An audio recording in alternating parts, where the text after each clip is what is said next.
On va reprendre cet après-midi avec une première table ronde consacrée à l'antisémitisme et au racisme.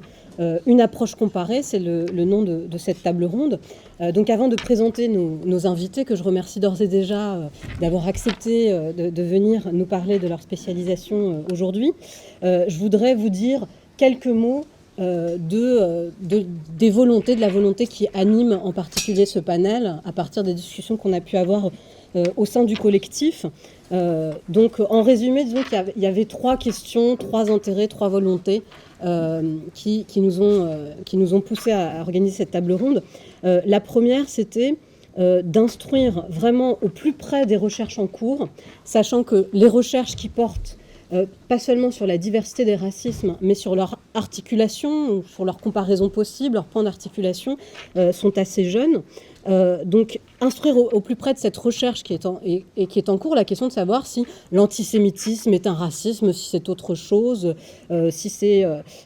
voilà, et si c'est le cas, comment le qualifier. Le deuxième, alors, est vraiment sans a priori dogmatique sur la question, sachant qu'elle a des enjeux, on va le voir sans doute, politiques, stratégiques, pédagogiques aussi.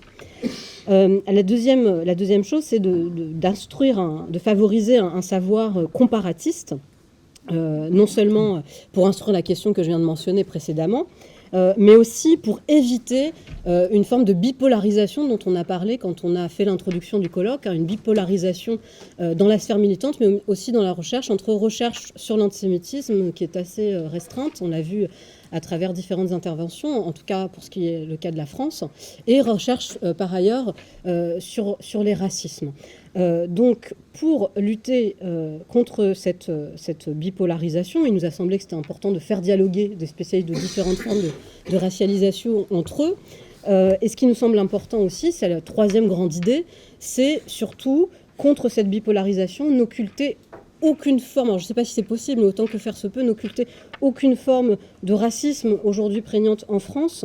On a parlé dans l'introduction de la relation spécifique qu'il y avait dans le débat public entre antisémitisme et islamophobie, à travers la thèse qu'on affirmait assumer, rejeter de la substitution de l'antisémitisme par l'islamophobie. Donc pour nous, n'occulter aucune forme de racisme, c'était aussi ne pas faire une table ronde que sur l'islamophobie, même si ça serait fort intéressant. Bien entendu, notre temps est limité pendant ces 2 jours, mais on s'est dit que si on ne parlait pas des autres formes de racialisation, si on ne parlait pas du racisme anti-asiatique, si on ne parlait pas de l'antitiganisme, tout à l'heure un collègue a dit que l'antitiganisme, c'était alors je ne sais plus à partir de quels critères, on pourra en rediscuter, mais le racisme le plus prégnant aujourd'hui en France. Donc dans ce cas-là, ça aurait été extrêmement grave pour nous de ne pas en parler. Donc il fallait tenir cette double exigence, disons, de n'occulter aucun racisme en ne reprenant pas de façon mécanique les obsessions du social, sans nier la nécessité d'avoir un traitement critique de ces obsessions. Donc voilà pour les volontés qui nous animaient. Je vais commencer donc par présenter nos invités et on va essayer d'être plutôt d'essayer, on va voir si ça va marcher, mais plutôt de vous faire dialoguer les uns et les autres. Donc je vais m'adresser à vous dans un certain ordre.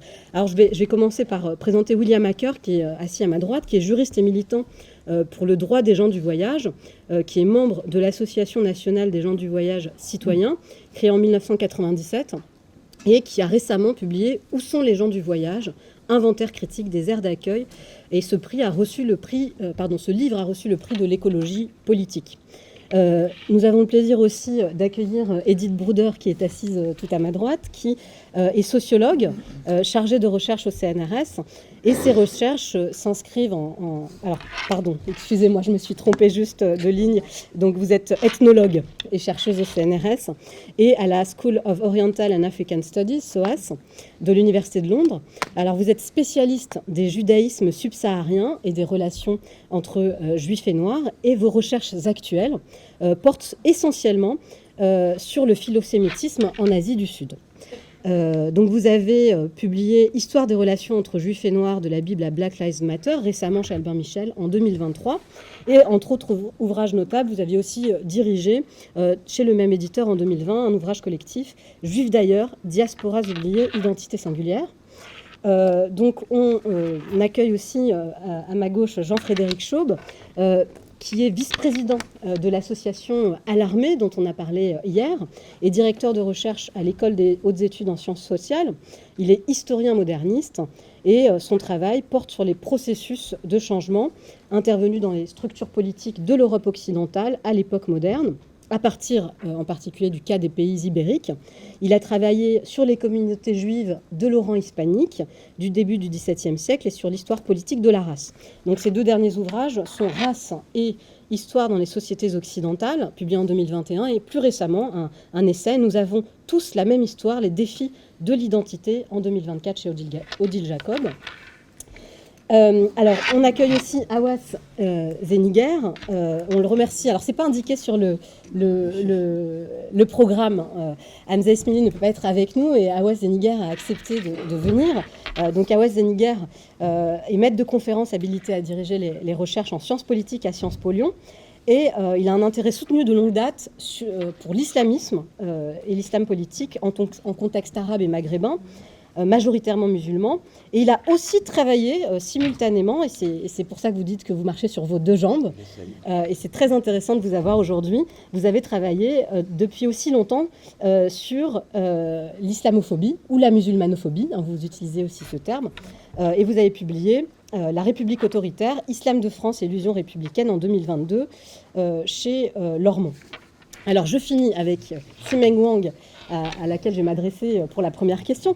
Donc vous êtes sociologue chargé de recherche au CNRS et vous travaillez en études migratoires de l'Asie du Sud-Est et de l'Asie de l'Est vers la France, enfin sur les migrations vers la France et les discriminations. Vous avez récemment coordonné avec le soutien du défenseur des droits l'enquête React Asie, consacrée au racisme et aux discriminations qui visent les personnes d'origine asiatique. Et vous avez publié notamment Illusions et souffrances, les migrants chinois à Paris en 2017 aux éditions de la Rue d'Ulm. Alors je commence par vous, Ximeng Wang, parce que hier il y a eu plusieurs questions sur le racisme anti-asiatique, hein, sont apparues à deux moments, si je me souviens bien. Il était question du rapport des Juifs, du rapport supposé des Juifs et des personnes d'origine asiatique au capitalisme. Et il était aussi question dans l'enquête dont Nona Mayer nous a soumis hier après-midi les résultats, d'une perception en France, d'une perception commune des personnes d'origine juive et des personnes d'origine asiatique comme constituant des groupes séparés. Donc la première question que je vais adresser en fait aux différentes personnes de notre panel, mais j'aimerais vous entendre d'abord Ximeng Wang, c'est la question des similitudes et de la comparaison entre racisme anti-asiatique et antisémitisme. Je dirais que effectivement, les travaux en histoire en Chine ont montré qu'il y a déjà des flux migratoires du peuple juif en Chine. Et d'ailleurs, c'est tout à fait intéressant à la fois de penser cette question de relation entre ces deux populations dans un contexte occidental, mais aussi dans les contextes en dehors de l'Occident. Et donc, pour revenir sur cette question, je pense que, bien évidemment, je suis convaincue par la pertinence de comparer ces deux formes, pour comparer l'antisémitisme et le racisme anti-asiatique, parce qu'ils forment vraiment un continuum du processus d'adhérisation.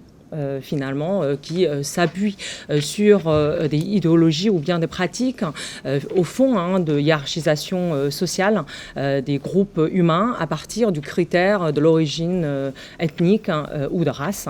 Et donc, avant de parler des ressemblances que j'ai pu dégager en préparant cette table ronde, j'aimerais bien d'abord parler du contexte des phénomènes migratoires qui sont plus larges, parce que vous allez voir, finalement, les représentations sociales qui entourent ces deux peuples, en tout cas dans le contexte français ou dans d'autres pays occidentaux, sont ancrées vraiment dans l'histoire longue de ces flux migratoires de la Chine vers ces pays en question et aussi du peuple juif.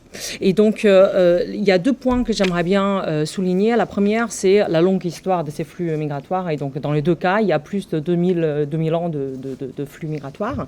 Et deuxième chose, c'est vraiment l'image des entrepreneurs commerçants et de ces populations. Et notamment, ces deux collègues qui ont publié en 1997 un ouvrage qui a été édité en anglais à l'université University of Washington Press, qui a comparé justement les populations chinoises et juives dans les pays de l'Asie du Sud-Est et aussi de l'Europe centrale. Et ils ont dégagé vraiment l'image de ces minorités influentes. J'insiste beaucoup sur le terme de influente parce qu'on va y revenir aussi sur finalement minorité en dehors de cette image de minorité influente. Les populations d'origine asiatique ont d'autres stéréotypes, notamment surtout de minorités modèles, finalement, qui distinguent ces deux populations, mais je vais y revenir. Mais par les minorités influentes, ce que les auteurs ont démontré, c'est dans le sens où ces deux populations jouent un rôle important dans la transformation urbaine et aussi économique des pays d'accueil. C'est-à-dire que comme ils s'engagent, ils n'ont jamais hésité à s'engager dans les activités économiques, entrepreneuriales de ces pays d'accueil. Et donc finalement, ces deux populations bénéficient des stéréotypes relativement proches. Là, j'en cite plusieurs, travailleurs, notamment avec cette figure de commerçant, communautariste, qui reste dans le réseau, aussi réussite scolaire, notamment à travers de l'enrichissement économique dans un premier temps, et quatrième, la place centrale de l'éducation dans la mobilité sociale ascendante pour donc les parents insistent beaucoup sur la réussite scolaire, etc. Et cinquième, l'image d'étrangers forever foreigner, dans le sens en fait perpétuel étranger dans ces pays d'accueil. Et en plus, on peut en ajouter un sixième, c'est le reproche ou le soupçon de double allégeance. Et donc je pense, je fais référence bien évidemment aux travaux de Nona Mayer et ses collègues, dans le cas du peuple juif qui renvoie à la question de double nationalité, alors que dans le cas de la Chine, des populations chinoises, c'est un peu plus différent parce que, comme vous le savez, la politique de double nationalité n'est pas admise, n'est pas reconnue en Chine, donc ça n'existe pas. Néanmoins, il y a toujours ce soupçon d'espionnage, parce qu'il y a des guerres idéologiques qui séparent aussi la Chine et d'autres pays occidentaux. Donc ça fait partie des différences à laquelle je vais également revenir. Et donc, vous voyez, dans un cas comme dans l'autre, il y a des similitudes en termes de stéréotypes. Cela fait qu'il y a également des expressions de l'antisémitisme ou bien du racisme anti-asiatique qui sont relativement similaires, notamment la dimension ordinaire et la dimension latente de ces traitements différenciés. C'est le premier point. Et deuxième point que je trouve aussi assez comparable, c'est finalement ces deux formes de traitements différenciés peuvent s'imbriquer très facilement avec le sexisme, avec le classisme, même si le terme on peut en discuter, mais également avec d'autres, justement, le mépris de classe, les inégalités de genre et l'homophobie, etc. Et donc, et en plus, concernant ces deux populations, ce qu'on voit, ce qu'on retrouve, c'est aussi la genèse du racisme, c'est qu'il y a toujours un processus de biologisation, c'est-à-dire de naturalisation des traits phénotypes, qui renvoient finalement aux formes des yeux, formes de nez, formes des lèvres, etc. Et donc cela m'amène le troisième lot finalement de ma réponse. C'est plutôt la question toujours dans ressemblance, mais plutôt dans le processus de conscientisation. C'est-à-dire que pour les personnes concernées, comment les personnes se conscientisent de l'antisémitisme ou bien du racisme anti-asiatique, ce qu'on voit, c'est que finalement, il y a aussi beaucoup de points en commun, notamment le processus le processus d'identification raciale, le processus de socialisation raciale, le processus également de politisation, comme tout à l'heure, j'ai parlé de l'expression ordinaire ou latente de ces traitements différenciés. Du coup, ça rend la dénonciation difficile. Et ce qu'on voit aussi, c'est que dans certaines populations d'origine juive, comme dans populations d'origine asiatique, on voit dans quelle mesure les événements majeurs jouent un rôle de catalysation dans la conscientisation. Là, vous avez commencé par introduire votre colloque avec justement 10 ans de hypercachère, qui a éveillé des consciences politiques et raciales pour beaucoup de personnes qui s'identifient comme du peuple juif, alors que pour la population, les populations d'origine asiatique, c'est plutôt la pandémie de Covid qui a joué un rôle majeur, et je peux y revenir sur plutôt dans la partie lutte et action, mais du coup, d'un point de vue scientifique, on voit qu'il y a quand même beaucoup de choses qui sont comparables et qui ressemblent. Et là, maintenant, peut-être je fais une pause pour parler par la suite des différences, comme ça je lance aussi la balle aux autres. Alors, peut-être qu'on peut entendre William Acker, qui est juste à côté de moi, à ma droite, sur cette question. Je vous soumets juste une expression d'Adorno qui disait en 1940 « Les Juifs sont les tziganes clandestins de l'histoire ». Dans une lettre à Horkheimer, il écrit « À un stade très précoce de l'histoire de l'humanité, les Juifs ont soit dédaigné le passage du nomadisme à la vie sédentaire, ou bien ils ont effectué ce passage insuffisamment et en apparence seulement dans une sorte de pseudomorphose. Le trait spécifique de l'ancienneté des Juifs devait être étroitement lié à la forme de vie archaïque du nomadisme. Dans un monde sédentaire, les Juifs sont les tziganes clandestins de l'histoire. » Alors, je dis ça parce que c'est pas un extrait des éléments de l'antisémitisme, mais dans les éléments de l'antisémitisme d'Adorno et Horkheimer, qui est un texte qui a été écrit entre 1944 et 1947, il est question à plusieurs reprises des tziganes, des Zigeuner, et c'est très mal traduit en français, c'est traduit par bohémien et quelquefois par saltimbanque. Donc il est urgence de faire une nouvelle traduction. J'espère que Bruno est dans la salle, il va pouvoir nous aider. Vous dites dans vos travaux, puisque le rapport extrêmement important entre le racisme et l'espace. Hier, on a entendu parler des Juifs, ou de l'antisémitisme plutôt, en le rattachant à l'image des Juifs comme Luftmenschen, pas rattaché à une terre. Et je crois que ça a été invoqué pour spécifier l'antisémitisme. Alors, est-ce qu'on ne pourrait pas dire qu'il y a les gens du surplace et puis les Juifs et les Tziganes? Enfin, pour vous lancer sur la question de la comparaison entre antisémitisme et anti-ziganisme. Un sacré lancement. En réponse, je vais utiliser une autre citation, parce que c'est plus facile, de Leonardo Piazzeri, qui est anthropologue et qui paraphrase Sartre sur l'antisémitisme, et qui, en gros, dit en substance, je vous le fais en substance, évidemment, il y a 2 types d'anti-ziganisme, celui qui cherche à tuer le tzigane chez l'homme et celui qui cherche à tuer l'homme chez le tzigane. C'est un peu, il paraphrase la même chose pour l'antisémitisme. Et il est vrai, je ne sais plus si on se tutoie ou on se voit. On se tutoie. Tu as évoqué la question du nomadisme. En fait, la première question à évoquer, c'est celle du peuple errant, puisque on partage ces 2 stéréotypes.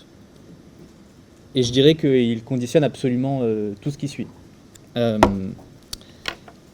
Déjà, dans la définition du terme anti-ziganisme, il est quand même assez, en termes de sonorité, ressemblant à l'antisémitisme. C'est pour une raison très particulière, c'est que politiquement, il s'est construit autour des références liées à la lutte contre l'antisémitisme. Et donc, le terme anti-ziganisme, il décrit tous les racismes, en tout cas les discriminations qui visent les personnes qu'on assimile à tort ou à raison à la figure du tzigane.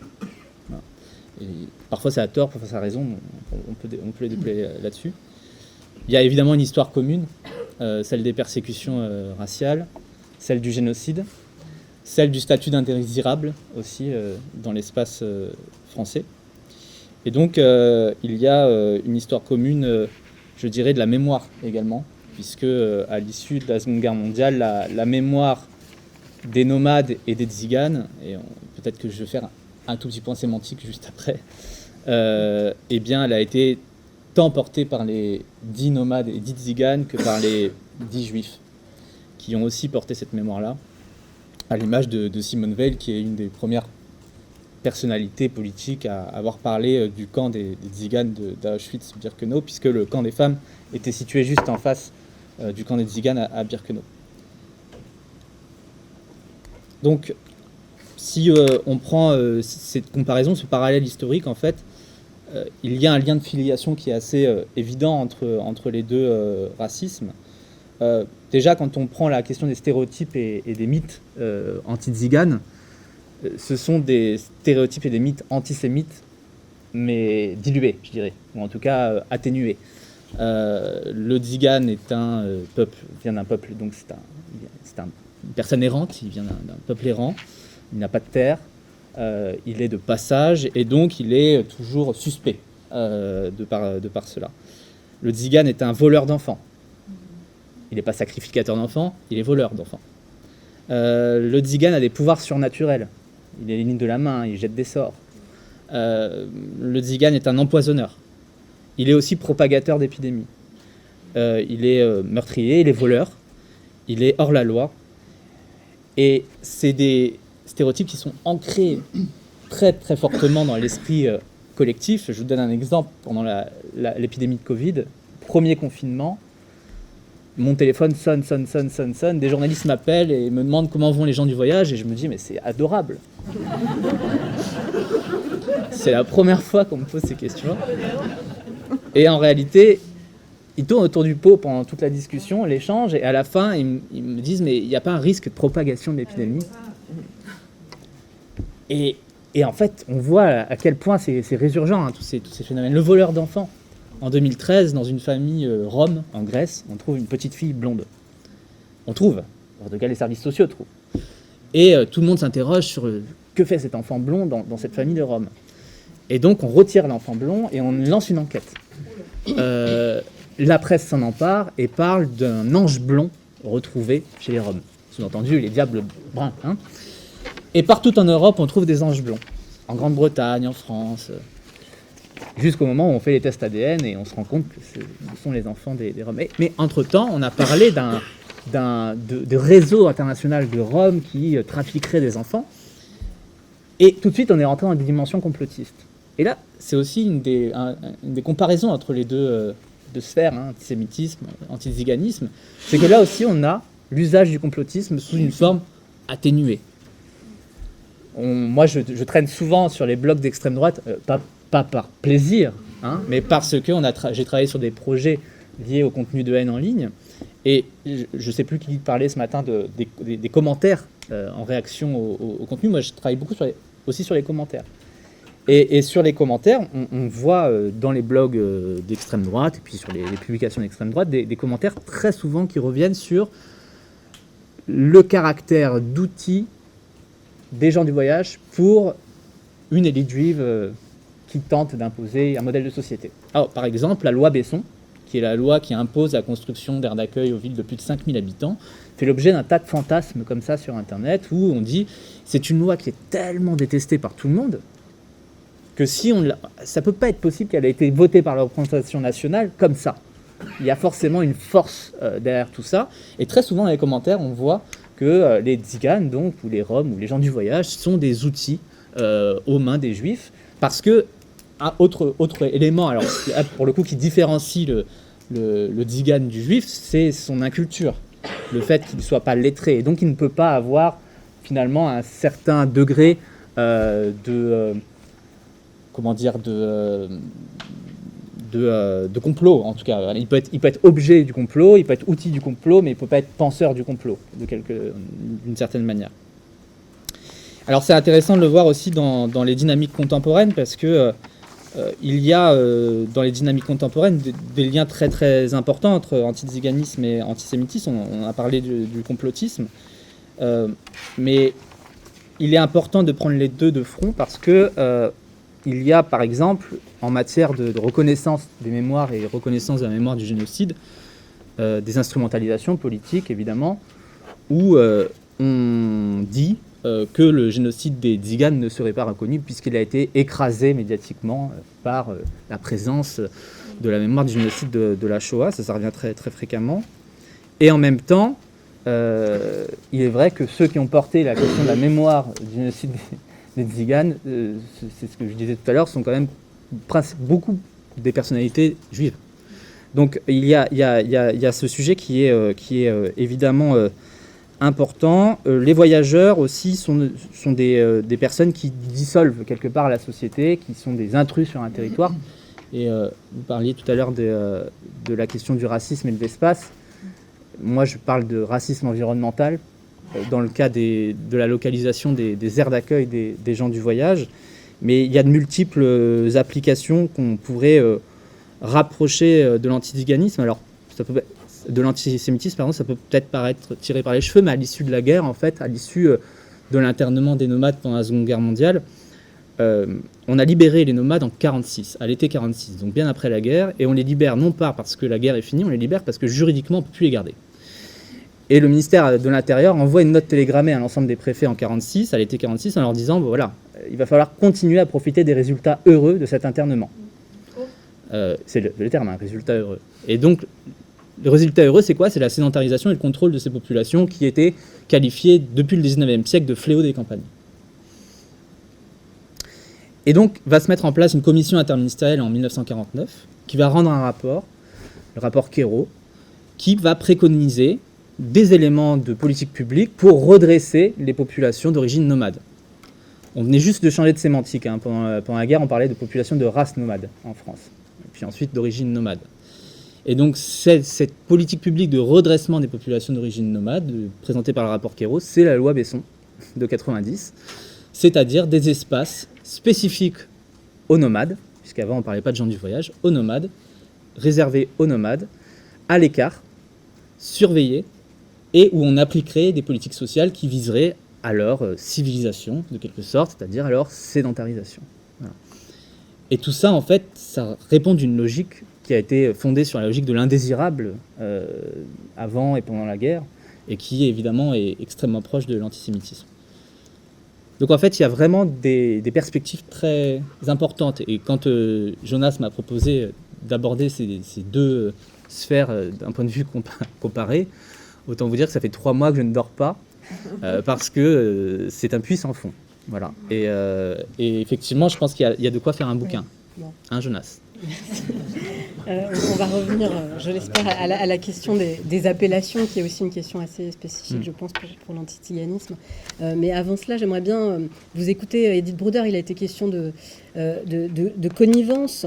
Vous parlez de fraternité, vous avez travaillé sur les relations entre juifs et noirs. Vous les désignez comme des frères de lutte, je crois. Frères de malheur. Frères de malheur, pardon, oui. C'est Fanon. Frères de malheur, oui, vous reprenez Fanon de dans l'introduction de votre livre. Mais vous savez, ce qui m'intéresse aussi, j'aimerais avoir votre point de vue aussi sur une question très, très contemporaine, qui n'est pas tant celle de la fraternité que de la mise en concurrence, pour aller lentement vers la question d'une exceptionnalité de l'antisémitisme ou d'une distinction qu'il faudrait absolument faire entre antisémitisme et autres formes de racisme. L'un des arguments est bien entendu dire qu'il y a l'unicité de la Shoah, qu'il y a une volonté de négation totale qui travaille l'antisémitisme. Les Juifs, on va en débarrasser la terre, si je cite encore Adorno, sur lequel j'ai travaillé, tandis que pour les Noirs, il s'agit de les faire rester à leur place. Hein. Il dit ça dans la première thèse des éléments de l'antisémitisme. Et aujourd'hui, il y a tout ce courant de l'afropessimisme, en fait, hein, qui remet, affirme que l'anti-noirceur, il y a un caractère absolument transhistorique de l'anti-noirceur. Il y a une volonté aussi de négation du noir qui est très ancienne dans la culture occidentale et pas que, qui légitime certains penseurs de l'afropessimisme à dire que le racisme le plus terrible, le plus prégnant, le plus ancien, le plus ancré, c'est le racisme anti-noir. Donc est-ce que vous pensez qu'il va falloir en passer par une discussion entre l'afropessimisme et les études sur l'antisémitisme? Qu'est-ce que vous pouvez en dire, sachant que dans votre introduction, si je me souviens bien, vous citez aussi des passages de Frantz Fanon qui vont dans le sens de cette réflexion de la péjoration absolue de la noirceur. Avant de citer Frantz Fanon, je cite le passage 9 de la Genèse, c'est-à-dire celui qui développe comment la malédiction de Canaan l'a rendu noir. Donc ça, c'est la pierre d'achoppement de la relation des Noirs à la Bible et donc aux Juifs. Ce passage a connu au cours des siècles des manipulations textuelles énormes. Je ne pourrais pas les citer toutes ici, mais qu'il s'agisse d'Origène au IIIe siècle et surtout des auteurs talmudiques de la Bible, post-bibliques, il y a eu une quantité de glissements sémantiques, de modifications épistémologiques qui font que finalement le qualificatif de noirceur s'est associé au péché et à l'Afrique, alors que dans la Bible, couche, les Africains, couchis, ne sont absolument pas visés ou ciblés. Les mots utilisés pour évoquer les Africains n'ont rien de raciste ou de discriminatoire. C'est sur ces bases-là qu'est partie d'abord l'image des Africains et ensuite leur relation aux Juifs, puisqu'il s'agit de la Bible. À partir de là, et de toutes ces manipulations textuelles, il y a eu des interprétations dans l'Antiquité, à l'époque gréco-romaine, dans les pays arabes, Tabari et autres, qui ont aussi utilisé ces notions, qui se sont imposées comme étant des vérités premières. Maintenant, on va prendre le point de vue des Noirs. Moi, je travaille actuellement et depuis une vingtaine d'années sur le judaïsme en Afrique subsaharienne, c'est-à-dire des groupes qui, pour certains, n'avaient jamais rencontré de juifs quand ils ont décidé, d'une manière ou d'une autre, d'embrasser le judaïsme. Il s'agit donc de cas tout à fait... Alors, ne pensez pas que ce sont des groupuscules. Il n'y a aucune étude quantitative sur le sujet, mais il s'agit de centaines de milliers. Et dans différents pays d'Afrique que j'ai parcourus au cours des dernières années. Comment s'est faite cette adhésion? Comment les Africains d'Afrique subsaharienne certains groupes, ont-ils décidé un beau matin, après avoir été évangélisés, que eux, ils étaient juifs? Donc ce mécanisme est évidemment totalement fascinant. Il a tout un ensemble de raisons que je vais balayer le plus rapidement possible. La première raison, c'est le fait que les Africains ont été complètement arrachés de leur tradition par les missionnaires qui leur demandaient, qui les évangélisaient et qui leur demandaient de ne faire aucune référence. En fait, en gros, d'avoir des traditions africaines, c'était mal. Donc ils ont été obligés de renoncer à des traditions auxquelles ils tenaient, qui étaient ancestrales. Donc ça, c'est une première raison. Ensuite, le traitement qu'ils ont vécu et l'esclavage. Alors, le traitement qu'ils ont vécu, on va parler de colonisation. C'est un acte de décolonisation que d'affirmer une identité juive. C'est un acte social, c'est un acte religieux, c'est un acte social et c'est un acte politique. Ils refusent ce qui a été apporté par les colonisateurs. Et on a l'impression que je pourrais ne pas donner d'importance aux faits religieux, mais ça n'est pas du tout le cas. Les Africains ont reconnu dans l'Ancien Testament de très nombreuses correspondances avec les traditions africaines. J'ai travaillé sur ce sujet des correspondances entre les traditions entre les traditions et l'Ancien Testament. Elles sont réellement nombreuses. Ce n'est pas une vue de l'esprit, ce n'est pas... Voilà. Il n'y a pas de falsification. Donc, en 1970, à partir de 70, il y avait des démarches d'autonomie politique. Dans certains groupes, je pense à l'Afrique du Sud et au Lamba, pas dans d'autres. Certains sont entrés dans le judaïsme par la porte politique et d'autres pas du tout, par des prophètes. Ils avaient dans leur groupe, alors je pense au Ghana avec Choki Rafa, c'était en 1976, c'est un homme qui a eu une vision, une illumination, et qui lui disait que ses ancêtres étaient juifs et que sa mission était de convaincre son environnement, son village. C'est ce qu'il a fait. Donc, vous voyez, c'est ex nihilo. C'est juste pas ça. Alors après, ils ont fait des aménagements religieux très personnels. On va passer là-dessus parce qu'il y a de quoi écrire un roman pour chacun. Voilà. Donc, pour le côté démarche.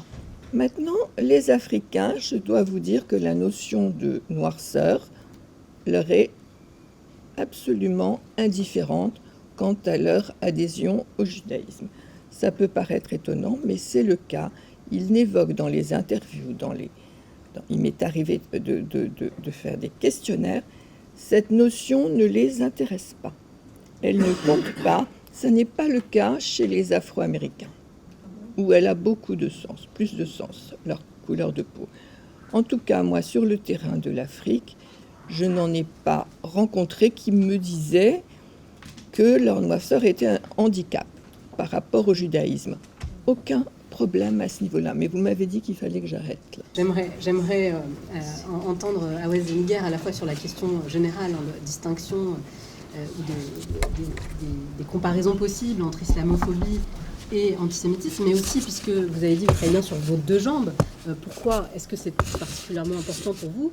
Est-ce que vous établissiez des liens entre ces deux pôles de votre travail, qui sont à la fois travailler sur l'islamisme politique, qui peut être aujourd'hui en France une matrice de transmission de tropes antisémites, et puis travailler sur l'islamophobie en voyant des comparaisons possibles avec l'antisémitisme. Très bien, merci. Je vais essayer de démontrer que ma présence ici ne doit pas votre confiance.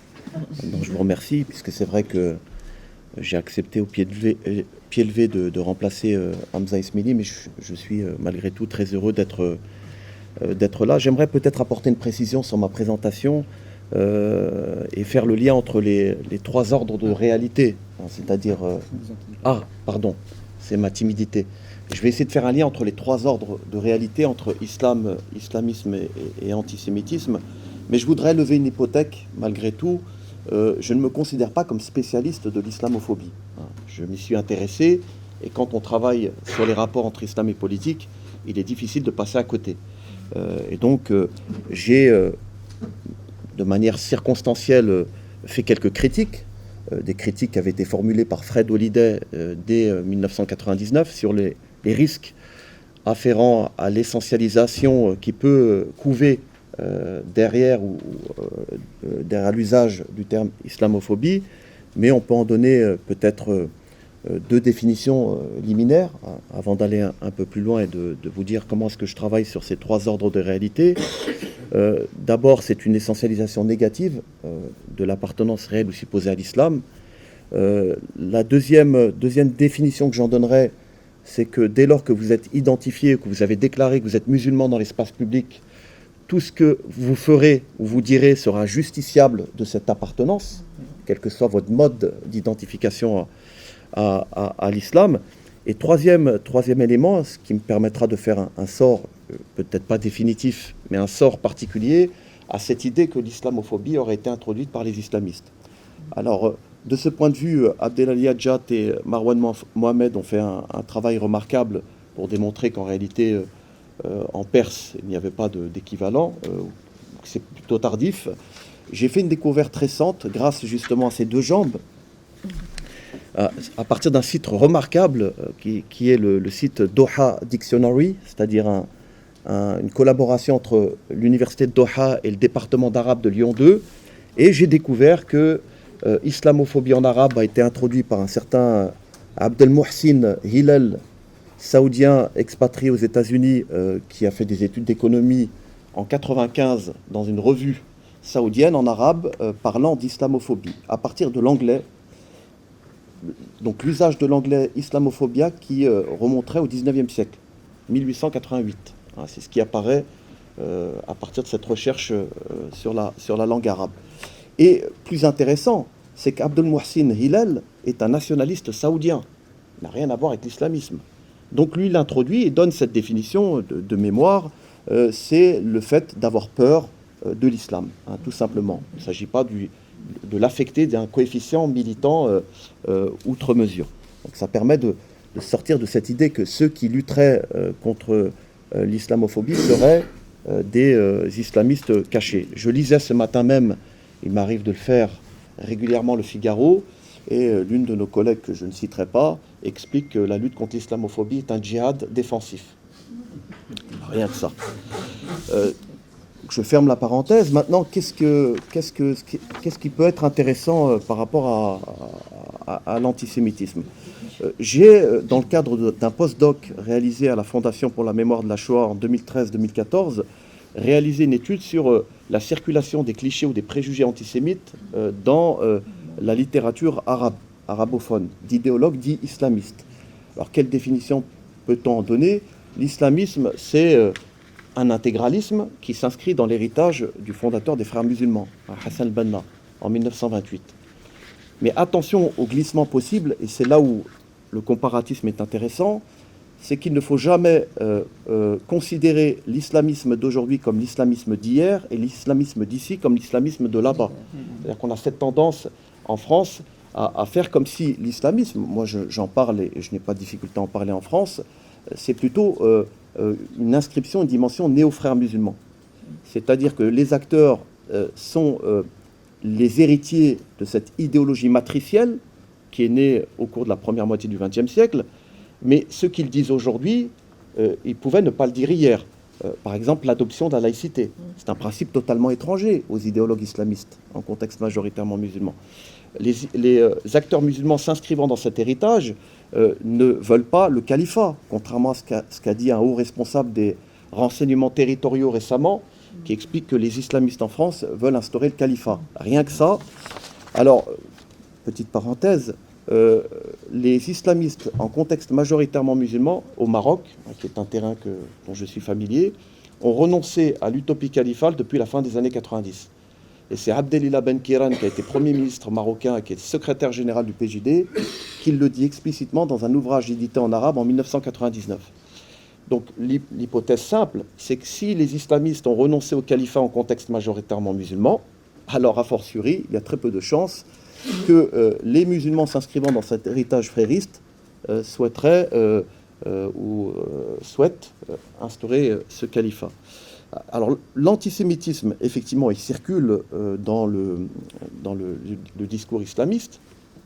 Encore une fois, je contextualise le propos, c'est-à-dire que je ne suis pas, comme certains tautologues, spécialiste de tout. Moi, je m'intéresse à une certaine partie de la réalité islamiste au Maroc, au travers du PJD, ou au travers de grands idéologues qui sont influents.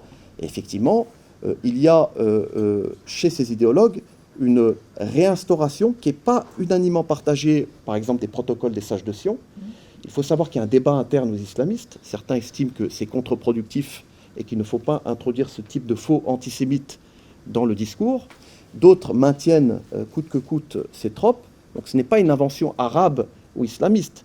Ils puisent dans des clichés qui existent ou qui préexistent. Vous avez une deuxième dimension, quand l'antisémitisme est objectivable, c'est un antisémitisme ou plutôt une judéophobie théologique. Il s'agit de réinterpréter des passages anciens sur des frictions et des guerres entre Mohammed, ses alliés à Médine, notamment entre 622 et 632, avec les Juifs. Je tiens quand même à dire qu'à ce moment-là, les luttes sont contre des Juifs circonstanciellement. Il ne s'agit pas de lutter contre les Juifs en tant que tels. Je vous invite à lire des traductions, même en langue française, où on voit bien qu'il y a une hostilité conjoncturelle, mais que cette hostilité conjoncturelle n'est pas liée à l'appartenance juive en tant que telle. Donc ça, c'est vraiment le deuxième aspect de ce travail.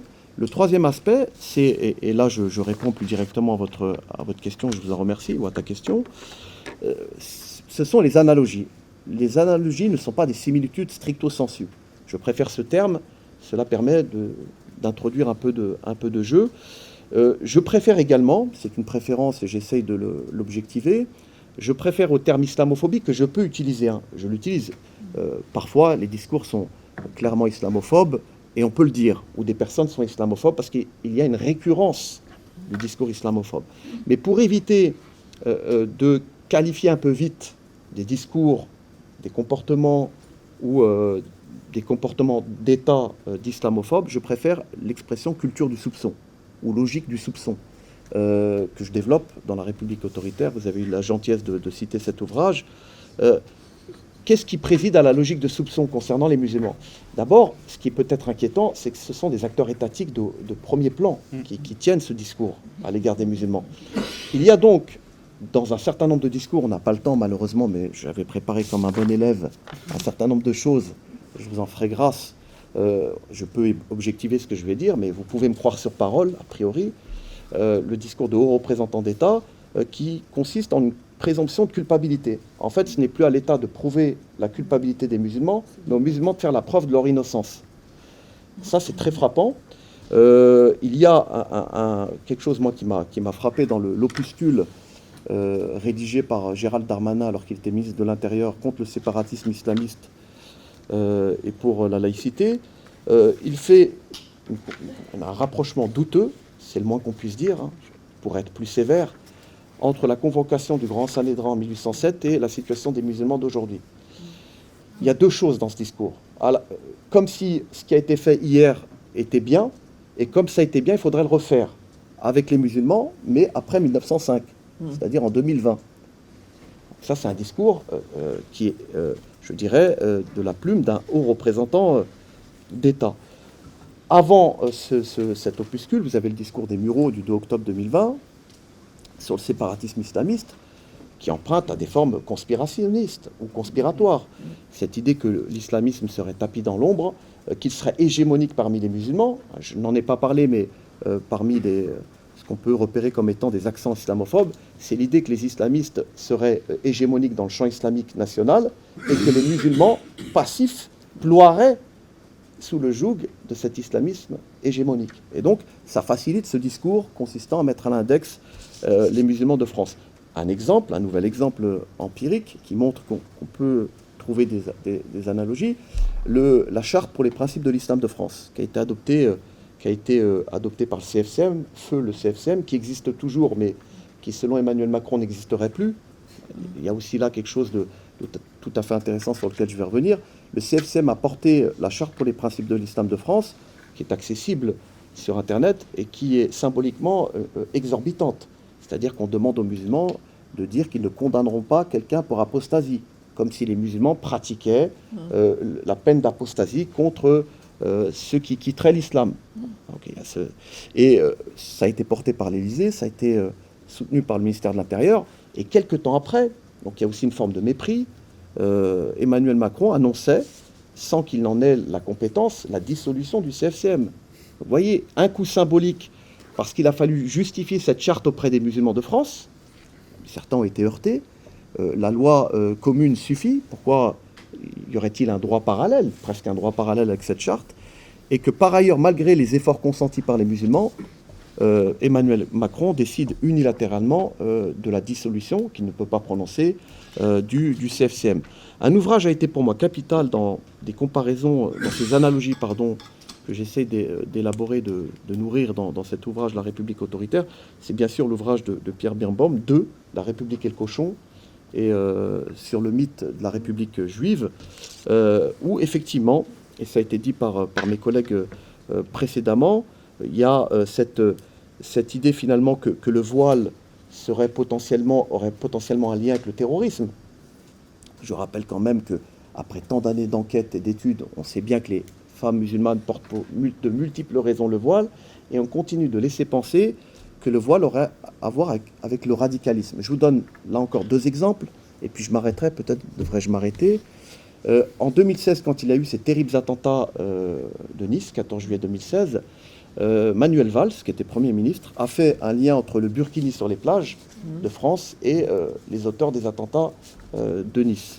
Ce qui est quand même frappant. Et plus récemment, M. Retailleau, ministre de l'Intérieur, au moment où même on commémore le 10e anniversaire des terribles attentats de janvier 2015, a cru bon de dire que le voile pouvait être ou devait être interdit à l'école ou pour les femmes accompagnatrices scolaires. Je pourrais parler du halal et des déclarations de Gérald Darmanin par rapport au supermarché halal, kasher. Finalement, il a rétropédalé. Il y a quand même cette idée que il y a une forme d'entrisme par le halal. Et je terminerai peut-être là-dessus. Ce qui m'inquiète encore plus, c'est le fait d'abord que certains collègues minoritaires, certes, nourrissent ce discours sécuritaire, mais que des personnes censées être, mais j'en suis revenu, avisées, puissent dire que le califat est une hypothèse vérace de la part des musulmans de France, ou que l'islamisme et les frères musulmans seraient hégémoniques.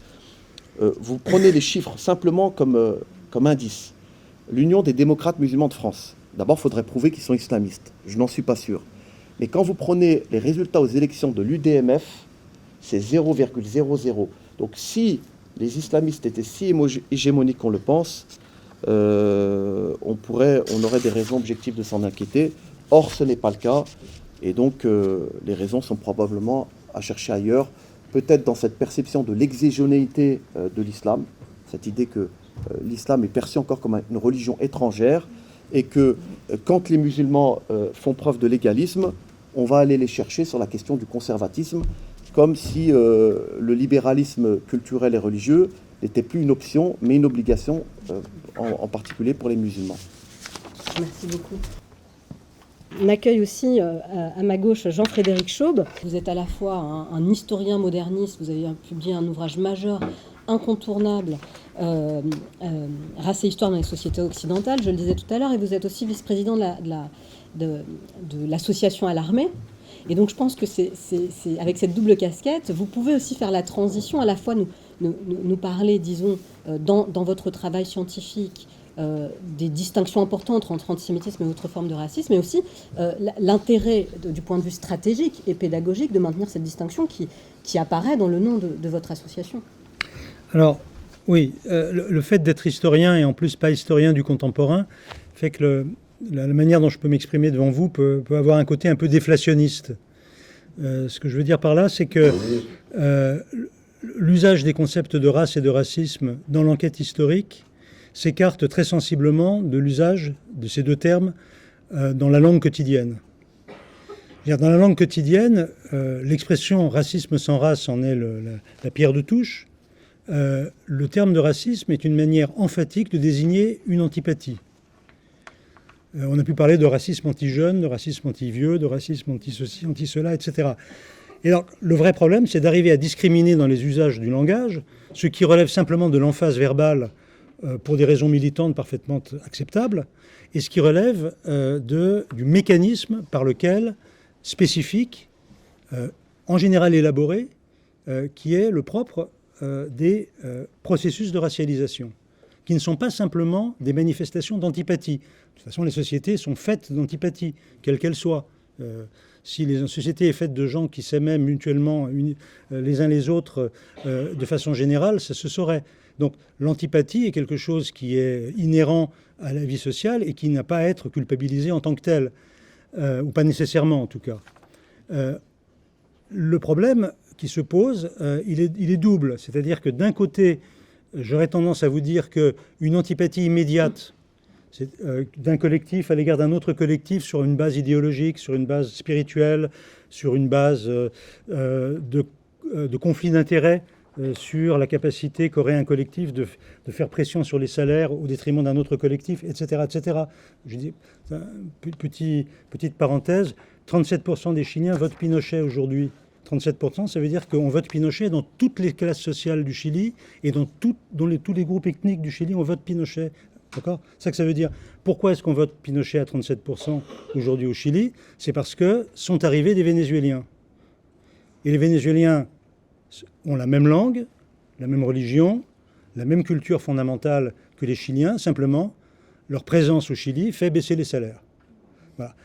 Donc, le problème qui se pose, c'est qu'est-ce qui est spécifique au racisme dans ce maelstrom d'antipathie qui sont le tissu même de notre vie sociale et collective. Et de mon point de vue, ce qui fait la caractéristique du racisme, c'est le fait qu'il n'exprime pas une antipathie immédiate, mais une antipathie héritée.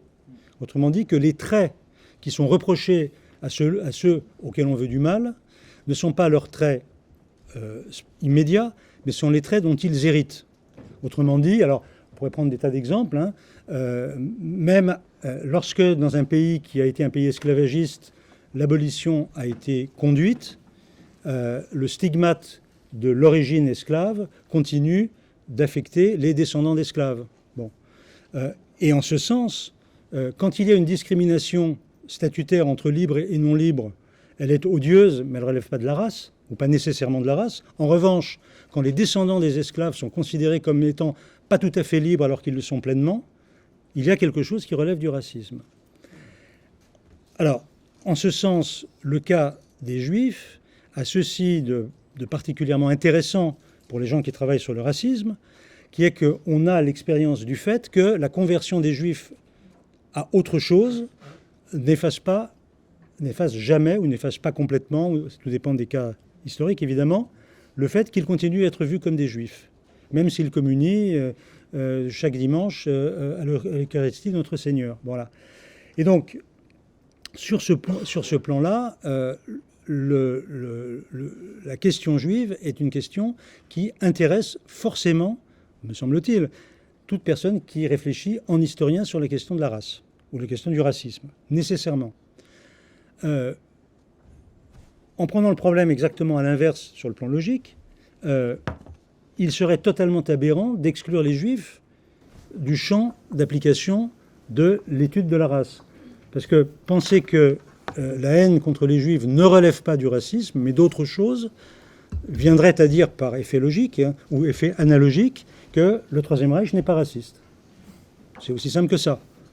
Pas plus compliqué que ça. Donc, évidemment, la haine anti-juive relève de la race et on en a là, en quelque sorte la démonstration par la politique d'État antisémite dans le cadre de l'Allemagne hitlérienne, qui au demeurant, pour revenir à la discussion qu'on avait hier, un des aspects, je crois, qu'il est important de souligner, c'est à quel point, et là je suis en désaccord avec plusieurs personnes, peut-être ici, je ne crois pas qu'il y ait de lien fort entre modernité et racisme, ne serait-ce que parce que la doctrine nazie sur les Juifs est absolument archaïque, traditionnelle et banale.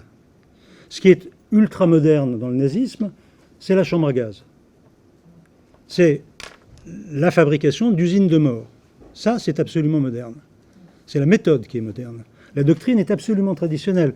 Quand Himmler décide qu'on ne peut entrer dans la SS qu'à la condition de présenter une généalogie qui démontre qu'on n'a pas d'ancêtres juifs après 1750, la méthode est exactement celle des inquisiteurs sur lesquels moi je travaille dans l'Espagne du XVIe siècle. C'est exactement la même chose.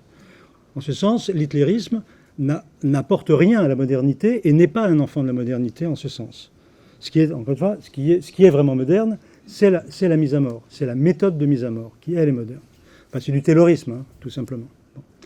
Alors, maintenant, la question de savoir est-ce que ça a du sens, est-ce que ça n'a pas de sens de distinguer racisme et antisémitisme, puisque, en effet, dans l'association que je préside avec Marianne Matar-Bonucci et Benoît Drouot, a les deux termes, et donc ça veut dire les distingue. Les distingue pour les rapprocher. Je pense que cette distinction, elle est liée au fait que nous sommes en Europe occidentale. Peut-être que si nous réfléchissions à partir d'une autre expérience historique et géographique, culturelle ou sociale, ailleurs dans le monde, peut-être que cette distinction n'aurait pas la même valeur. Mais il se trouve que dans le monde dans lequel nous vivons, l'antisémitisme, il est constitutif, sous sa forme anti-juive, d'anti-judaïsme, on parlait de judéophobie tout à l'heure, puis d'antisémitisme, dans la constitution même de l'espace politique chrétien, européen, depuis 14, 15 ou 16 siècles, comme vous le voudrez. Et c'est cette... Alors, il y a la question qui était posée tout à l'heure par Mme Broder, qui était sur la très, très, très longue durée du préjugé sur la couleur de la peau, qui a aussi une très, très, très longue durée, à ceci près qu'en effet, dans le livre de la Genèse, il n'est pas question de couleur. Même pas un tout petit peu, il n'en est pas du tout question. Ou plus exactement, s'il en est question dans l'Ancien Testament, c'est sous la forme positive, je suis noir et je suis belle. Je répète, je suis noir et je suis belle. Ce sont les chrétiens qui en font je suis noir, mais je suis belle. Ça, c'est une invention chrétienne. Mais ça ne trouve pas dans le texte du Cantique des Cantiques. Bon, le fait est que la construction de l'Europe chrétienne, qui est une construction fondée sur un malheur profond, c'est que les chrétiens ont décidé, une bonne fois pour toutes, au second siècle, qu'ils ne se sépareraient pas du judaïsme. La proposition leur a été faite. Marcion leur a proposé. Il a dit non, l'Ancien Testament est caduc. Il est caduc. Il n'y a que le Nouveau Testament. Quand Marcion dit ça, il est considéré comme hérétique, il est excommunié. À partir de ce moment-là, les chrétiens se trouvent dans cette situation qui est, pardonnez-moi l'expression, indémerdable, qui est que ils n'existent pas sans les Juifs, or les Juifs leur disent qu'ils ont tort. Voilà. Et ce malheur initial, cette difficulté initiale que vous trouvez, qui s'exprime de façon particulièrement éclairante dans les contradictions internes de cet ensemble de textes extraordinaires que sont les lettres de saint Paul, où vous trouvez vraiment toutes les formulations les plus contradictoires co-présentes sous la plume ou dans la bouche du même personnage, ce malheur chrétien, ce rapport radicalement malheureux au judaïsme, c'est ni avec vous, ni sans vous. Nous ne pouvons pas nous séparer du christianisme, du judaïsme, mais les Juifs nous adressent comme unique message qu'il n'était pas le Fils de Dieu, qu'il n'était pas le Messie et qu'il n'est pas revenu d'entre les morts. C'est ça que nous disent les Juifs, ces Juifs dont nous ne pouvons pas nous séparer. Et donc, le caractère absolument matriciel de ce problème, absolument central pour la constitution de toutes les consciences européennes depuis 1700 ans, fait que la question de l'antisémitisme et le fait que cette dispute a conduit à physiologiser l'identité juive en considérant que le corps de l'homme et de la femme juive sont d'une nature particulière dès le Moyen-Âge, et même dès le Moyen-Âge central, tôt dans le Moyen-Âge, fait que, évidemment, quand on est en Europe occidentale, quand on réfléchit sur le monde qui nous est le plus immédiat, eh bien, en effet, l'antisémitisme a quelque chose de très particulier, à l'intérieur d'un ensemble plus vaste que sont les différents processus de racialisation qui se sont produits dans le même espace, avec les populations noires autour de la question de la traite. C'est la traite qui déshumanise l'homme noir et, en effet, inscrit dans le corps de l'homme noir une infériorité absolument fondamentale, pour une raison très simple. C'est que, d'un point de vue chrétien, d'un point de vue juif, d'un point de vue chrétien, d'un point de vue musulman, l'esclavage n'est pas un problème, pose aucun problème éthique. Pas plus pour le judaïsme que pour le christianisme que pour l'islam. En revanche, la traite, elle, qui est une chose tout à fait différente, pose un problème éthique insurmontable encore, c'est que si dans le mécanisme de la traite, la personne qui est achetée et vendue n'est pas une personne, mais une marchandise. C'est un bien meuble. Bon. D'un point de vue chrétien, on ne peut pas réduire un être humain à l'état de bien meuble. On peut réduire en esclavage quelqu'un qu'on a vaincu à la guerre. Ça, c'est pas un problème. Mais acheter comme un bien meuble, comme une chose, un être humain, ça n'est possible qu'à la condition que ce ne soit pas un être humain. C'est-à-dire que la déshumanisation de l'homme noir est la seule solution qui permette de conduire la traite tout en continuant à communier le dimanche tranquillement comme si de rien n'était. Voilà. Donc il y a un ensemble de choses comme ça qui se produisent dans le monde européen, mais il me semble que le caractère, je répète, matriciel du modèle cette extraordinairement longue histoire juive, du point de vue chrétien, du point de vue européen, fait que, de mon point de vue, ça a plutôt la vertu d'éclairer les choses que de les confondre, de maintenir cette distinction antisémitisme-racisme, sachant bien que l'antisémitisme est un racisme.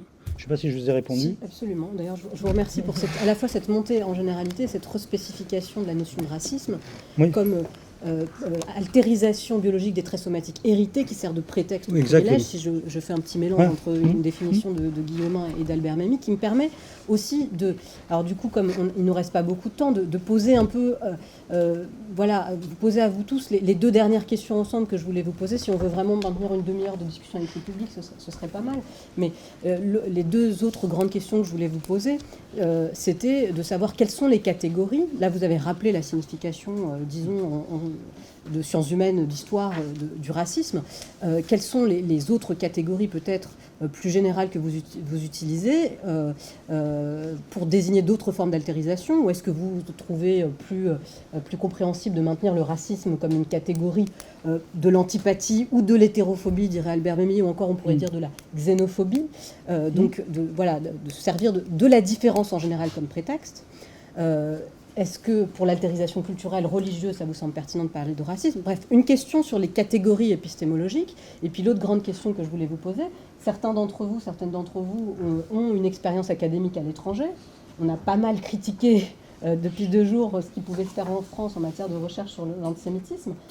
Quelles sont vos expériences? Est-ce que votre diagnostic sur la situation française, sur ce qui pourrait être tout à fait bénéfique dans notre tradition académique pour l'étude des racismes, ou au contraire, ce qui ferait vraiment défaut dans ce contexte. Alors peut-être on revient à Ximeng Wang sur cette question. D'abord, je voulais préciser, parce que tout à l'heure, quand on a commencé à la table ronde, très vite, j'étais partie sur une des formes spécifiques du racisme anti-asiatique qui vise les populations d'origine chinoise.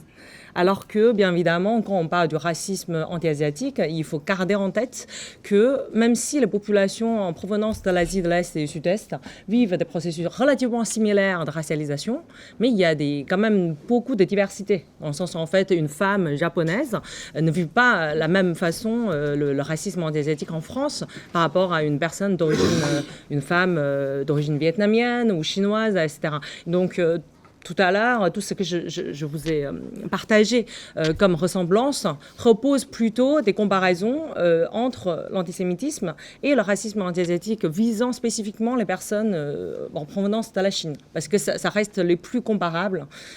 Je n'aurai pas le temps de développer plus, mais j'aimerais bien justement préciser ce point-là. Et ensuite, pour revenir sur cette première question de catégorie, effectivement, pour moi, racisme, c'est une des formes du processus d'altérisation. Et j'utilise les différents termes en fonction des situations. Et il est vrai que le terme du racisme anti-asiatique a une portée géographiquement très large, comme ce que je viens de dire. Et surtout, ça varie en fonction des contextes de colonisation. Effectivement, quand on parle d'Asian en anglais, par exemple en Angleterre, on pense avant tout aux populations d'origine indienne. Et donc, pas forcément les personnes en provenance de l'Asie du Sud-Est et de l'Est. Et donc, j'utilise ces catégories avec beaucoup de précautions et en fonction vraiment des contextes. Et étant donné que je pratique beaucoup l'ethnographie ou bien la sociologie qualitative, j'accorde beaucoup d'importance aussi aux catégories utilisées par les acteurs et actrices elles-mêmes. C'est-à-dire que parfois, ce qui semble intéressant à partir du terrain, c'est que parfois, c'est vraiment la catégorie asiatique qui émerge plutôt que des catégories nationales, par exemple d'origine chinoise ou d'origine japonaise. Ça, c'est encore autre chose. Mais je voulais aussi peut-être revenir un petit peu sur la compréhension et aussi finalement l'usage de cette notion de race. Effectivement, en tant que sociologue, je le comprends vraiment au sens large, au-delà du racisme biologique. C'est-à-dire que je les comprends, j'utilise la notion de race comme un rapport social et aussi une grille de lecture pour comprendre la dynamique des dominations et d'assignation. Et donc, cela fait que finalement, j'ai une... comment dire, pour j'entends en fait le racisme anti-asiatique à un sens vraiment de construction sociale relativement large. Et pour revenir à la dernière question que tu as posée sur justement les comparaisons internationales, effectivement par rapport aux pays anglo-saxons et notamment si je me base sur les publications scientifiques sur le racisme anti-asiatique, ce que j'observe, c'est que effectivement en France il y a moins de recherches-actions qui ont été menées, par exemple. Il y a sachant que c'est quand même une convergence, j'ai l'impression qu'il y a quand même une tendance de plus en plus chez les jeunes générations de collègues qui commencent vraiment à réfléchir sur les possibilités de collaborer avec des acteurs associatifs, à l'image de, voilà, on a aussi comme Jean-Frédéric qui est aussi dans le milieu associatif, on est plusieurs. Et donc je pense que dans l'historique, il y a quand même un postulat de chercheurs qui se distingue très nettement du postulat de militants dans la société française. Maintenant, c'est de plus en plus convergent, alors que les pays anglo-saxons sont beaucoup plus en avance que nous. C'est-à-dire que je pense que ça, c'est un premier point, une observation. L'autre point que j'ai pu observer, c'est que, en tout cas, encore une fois, spécifique aux personnes d'origine asiatique, on voit que dans le milieu académique, dans les pays anglo-saxons,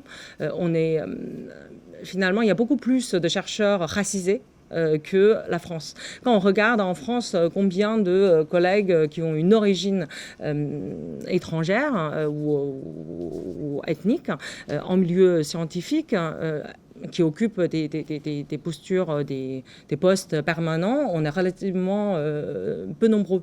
Et donc ça, je pense que finalement, ça change, ça explique en partie sur la production scientifique et aussi la valorisation scientifique. Du coup, cela nous pose aussi la question de quel est le sens de la recherche et comment on peut l'amener aussi à la société, comment rendre la recherche plus utile à la société.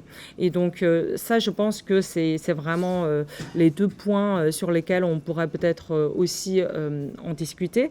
Et un troisième point, mais ça c'est beaucoup plus général sur le modèle républicain d'intégration en France. Et du coup, effectivement, il y a moins de statistiques ethniques qui sont disponibles par rapport aux autres pays. Et du coup, ça rend aussi à la fois la recherche sur le racisme plus compliquée, mais aussi, bien évidemment, ça rend la dénonciation du racisme de la part des personnes concernées beaucoup plus compliquée.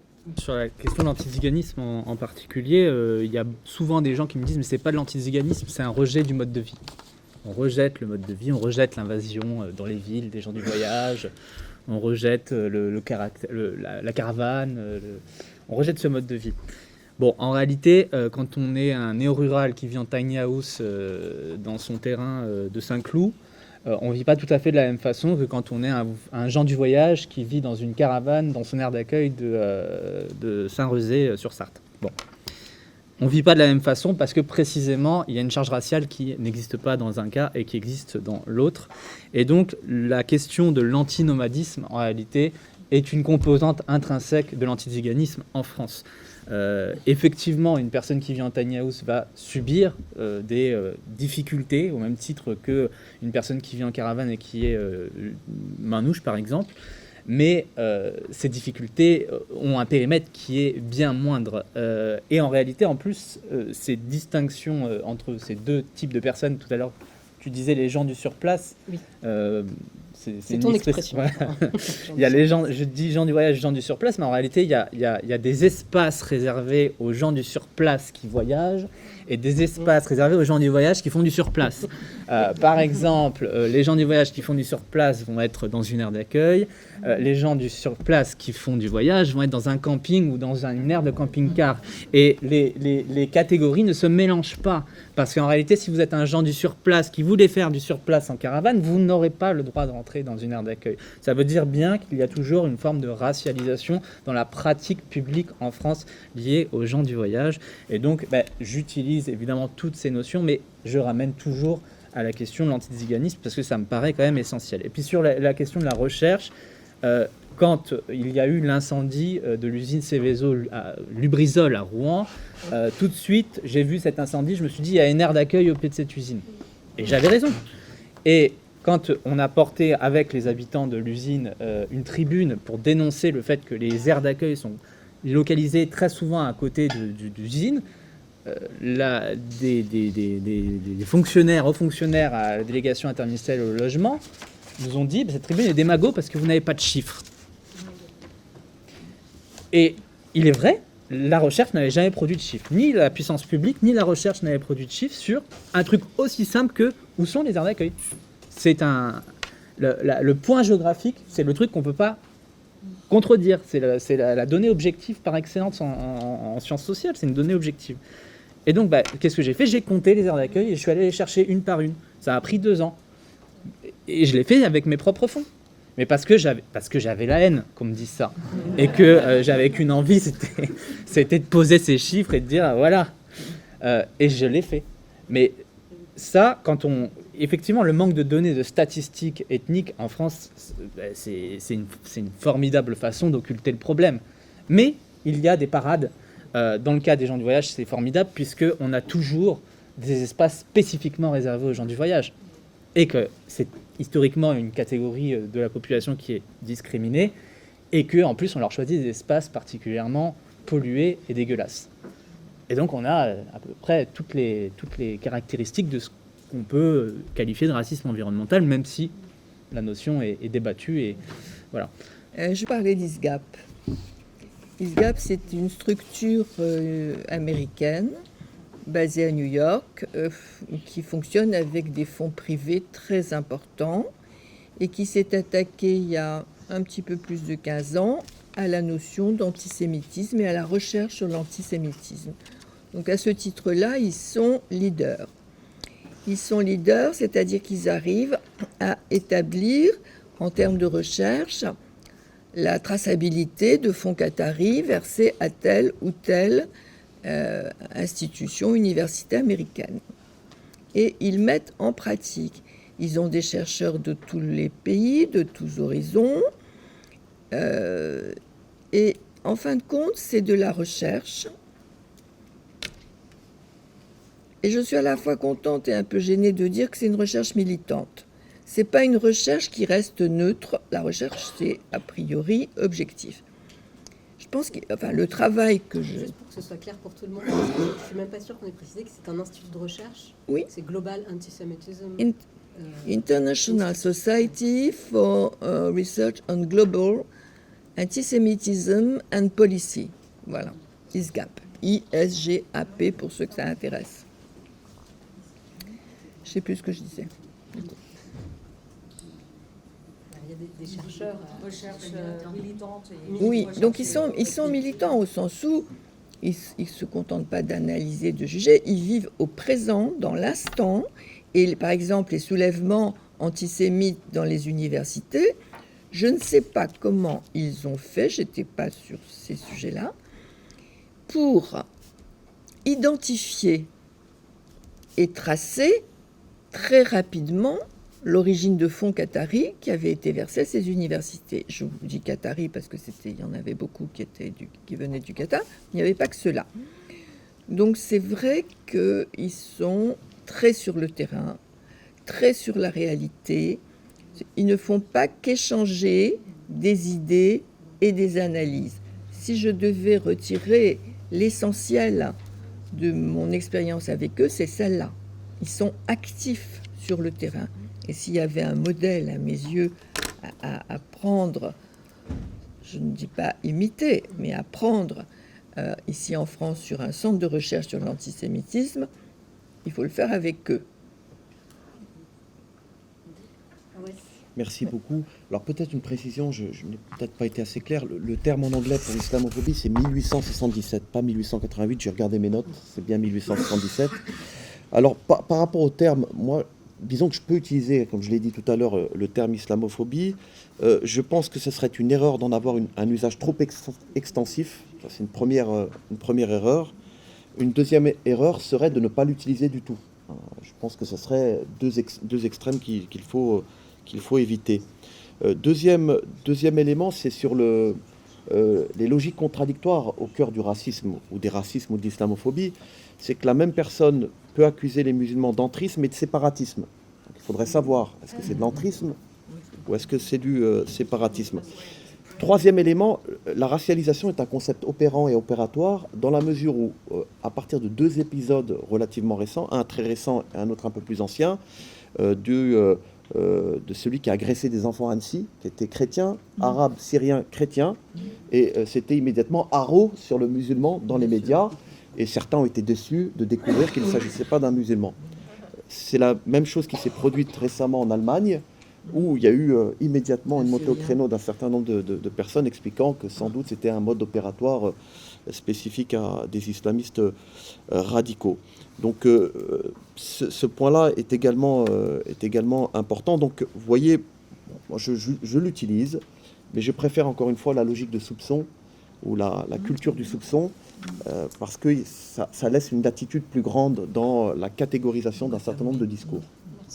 Il y a un élément de contraste que j'ai simplement vécu. Là, je parle plutôt comme témoin. C'est pour avoir enseigné à temps partiel une dizaine d'années dans 3 universités états-uniennes. Le contraste qui est évident, le plus frappant en tout cas, entre la situation aux États-Unis et en France, c'est la très très forte... le fait qu'aux États-Unis, il y a une presque parfaite identité entre racism et color. Voilà. Et si vous allez regarder, bon, c'est des vieilles choses, mais enfin, de mon expérience, c'est assez ancien, mais vous allez regarder la Stanford Encyclopedia of Philosophy, vous allez chercher l'article Race. Du début à la fin, il est question de discrimination coloriste. Et toute discrimination non coloriste n'entre pas dans la catégorie de race. Donc ça peut donner l'épisode malheureux pour plein de raisons de Whoopi Goldberg, dont vous avez sans doute entendu parler. Whoopi Goldberg sur ABC disant les nazis n'étaient pas racistes puisqu'ils ont exterminé des blancs. Bon, alors après, voilà. Donc après, ça a donné un certain nombre de choses assez minables à tous égards. Bon.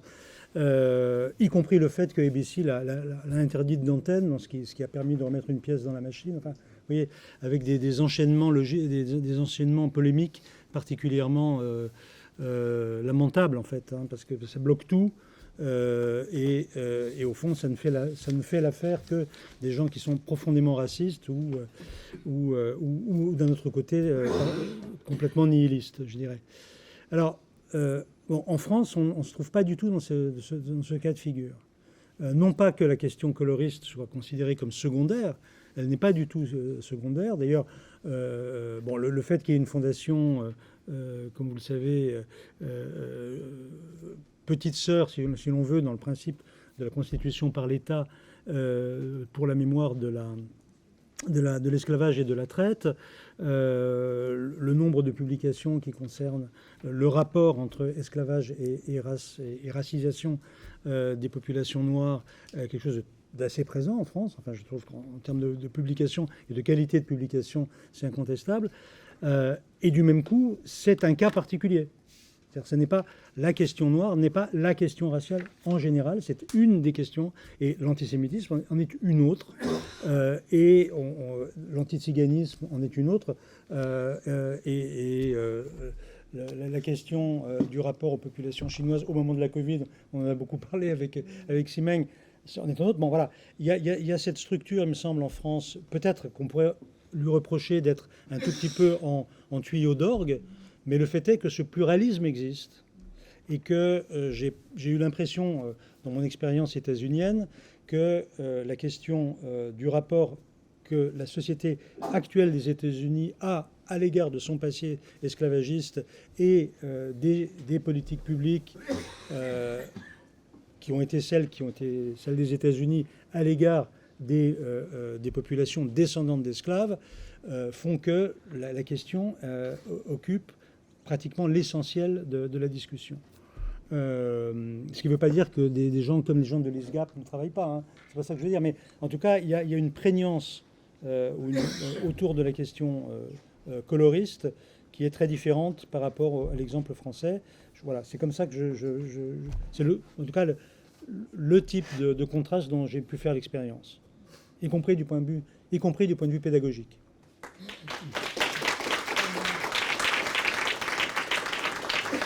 Merci pour ces interventions passionnantes.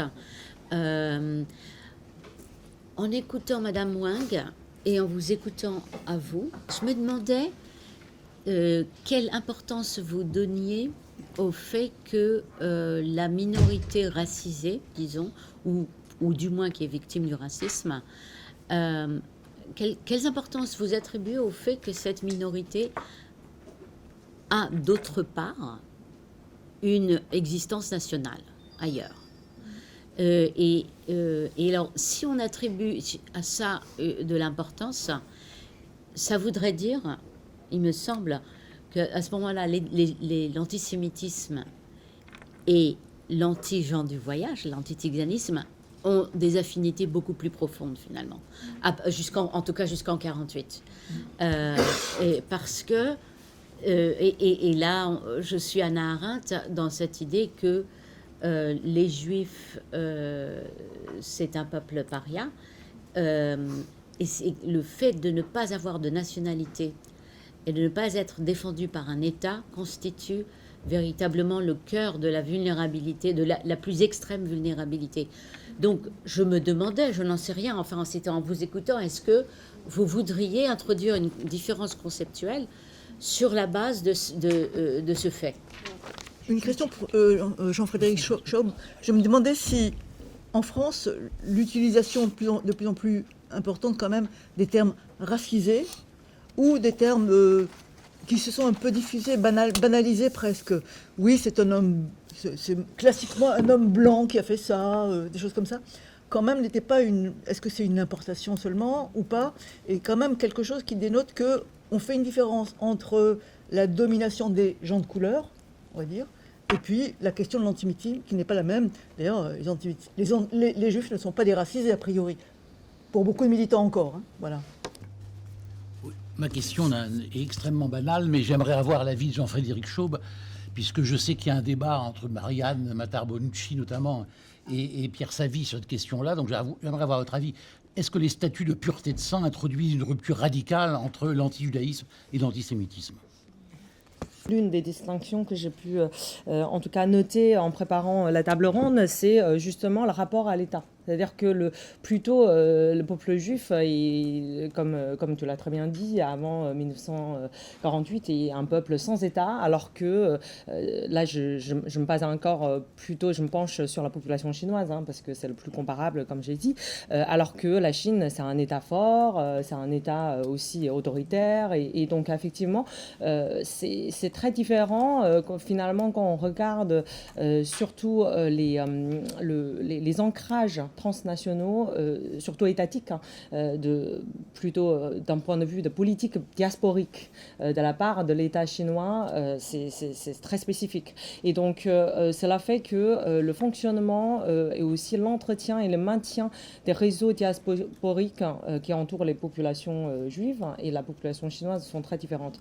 Et il est vrai que la question du racisme anti-asiatique visant spécifiquement les personnes d'origine chinoise retrouve un écho très fort en Chine, parce qu'il y a une volonté étatique aussi de pouvoir s'en servir pour continuer à faire l'expansion, hein, à la fois politique et aussi culturelle de l'État chinois. Et donc, de ce point de vue-là, le critère de la nationalité est extrêmement importante, puisque, comme je vous ai dit, hein, la Chine n'a pas la double nationalité. Donc, effectivement, quand j'analyse en fait finalement des expériences du racisme anti-asiatique à partir de la population chinoise, je distingue et j'accorde énormément différence et attention au statut migratoire de ces personnes. Est-ce que c'est une personne née en Chine mais naturalisée française ou français, ou est-ce que c'est une personne descendant d'origine chinoise mais qui n'a pas décidé de prendre la nationalité chinoise, etc. Donc c'est là que le critère de nationalité entre en jeu et finalement qui conditionne beaucoup finalement à la fois la verbalisation ou la non-verbalisation du racisme anti-asiatique vécu par ces personnes d'origine chinoise, mais aussi dans les répertoires d'action. qu'est-ce qu'on pourrait y faire, etc. Au contraire, ceux qui sont binationaux, tous les Maghrébins d'origine ne sont pas forcément binationaux, mais ils se trouvent exclus quand ils retournent en Algérie, par exemple. Ils sont considérés comme des Français et pas comme des Algériens, quand il s'agit d'Algériens. Et donc, il y a une difficulté pour ces acteurs, quand on les interroge, de n'être pas pleinement chez eux ici, alors qu'ils se considèrent chez eux en France. Hein. Ils sont nés en France, ils ont été socialisés en France, et quand ils partent en Algérie, alors j'ai des expériences plus précises pour l'Algérie, ils sont considérés comme des Romis, hein, des Romains, des Français en fait, des chrétiens. Donc il y a une double exclusion et ça ne joue pas véritablement comme une espèce de terre de repli, si je puis dire. Ça ne fonctionne pas. Deuxième exemple intéressant, me semble-t-il, dans le cas de ce qu'on appelle les salafis ou les néo-salafistes, je préfère les appeler ainsi, qui reconstruisent le rapport aux 3 premières générations de l'islam et qui font ce qu'ils appellent la hijra, en mémoire de ce qu'aurait fait Mohammed pour aller vers Médine, de la Mecque vers Médine en 622. Ceux-là même partent dans des pays majoritairement musulmans, c'est peut-être l'Algérie, le Maroc, parfois la Jordanie, et il n'est pas rare qu'ils reviennent au bout de 6 mois. Alors ils reviennent et ils repartent, pour les plus endurants. Mais certains décident de revenir complètement. Donc même chez ceux qui ont une lecture très littéraliste de l'islam et qui considèrent que la France ne permet pas une véritable pratique de l'islam, finissent à un moment ou à un autre à se rendre compte qu'ils sont véritablement français et pas parce qu'ils seraient musulmans, ils seraient admis dans des pays majoritairement musulmans. Je vais donner ce dernier exemple qui est tout à fait significatif pour conclure. On a souvent cette idée que, au fond, et ça participe d'une forme de racisme, que le musulman serait chez lui partout, en territoire majoritairement musulman. Mais ils sont vus comme des étrangers, hein, ces arabo-musulmans ou ces maghrébins. Et c'est très prégnant, même au niveau de la langue. Il y a la diglossie. Hein, pour les maghrébins qui parlent un peu l'arabe dialectal, il y a une difficulté à communiquer. Et donc ils sont renvoyés systématiquement davantage à leur francité. La question est évidemment fondamentale, de savoir s'il y a un état de référence ou il n'y a pas d'état de référence. Mais il y a une autre dimension, et ça me permet de dire quand même un mot de cette chose très particulière qui est, il ne me semble pas qu'on ait parlé aujourd'hui, qui est la question de la diaspora, enfin des diasporas, et pour en parler évidemment concernant les populations sinophones. Alors, je pense qu'on va être tous d'accord ici que toute personne qui est de 2e génération d'un processus migratoire est autochtone. Dès lors qu'on est en 2e génération, on est autochtone. D'accord ? Donc il ne s'agit pas de... Simplement, il ne faut jamais oublier concernant la longue histoire des Juifs, si on la prend sur les 2 derniers millénaires pour faire court, ce sont des gens qui vivent en diaspora, mais là où ils se trouvent en diaspora, ils sont autochtones. Ils sont si autochtones que la christianisation du monde s'est faite à travers des synagogues. C'est à travers des synagogues que pendant 250 ans, la parole du Christ a été enseignée. Et donc, l'idée du caractère allogène des Juifs ou allochtone des Juifs est évidemment absurde, même si elle a été construite précisément par cette opposition christianiste. Enfin, le christianisme a réussi à fabriquer des autochtones en allochtones, mais ça fait partie du problème qui est posé, c'est-à-dire que non seulement il n'y a pas d'état de référence, mais en plus, dans le cadre de la diaspora, il y a un enracinement et une autochtonie très réelle, enfin empirique, concrète, sociale, linguistique, etc. Et ça n'est que par l'opération de justement, comme tu disais, Simeng, d'altérisation que s'invente l'idée d'une allochtonie des Juifs. Mais voilà. Alors, pour répondre alors je suis mal placé parce que, évidemment, comme historien de l'Espagne, j'aurais tendance à dire que, évidemment, la pureté de sang, c'est l'alpha et l'oméga de toute l'affaire.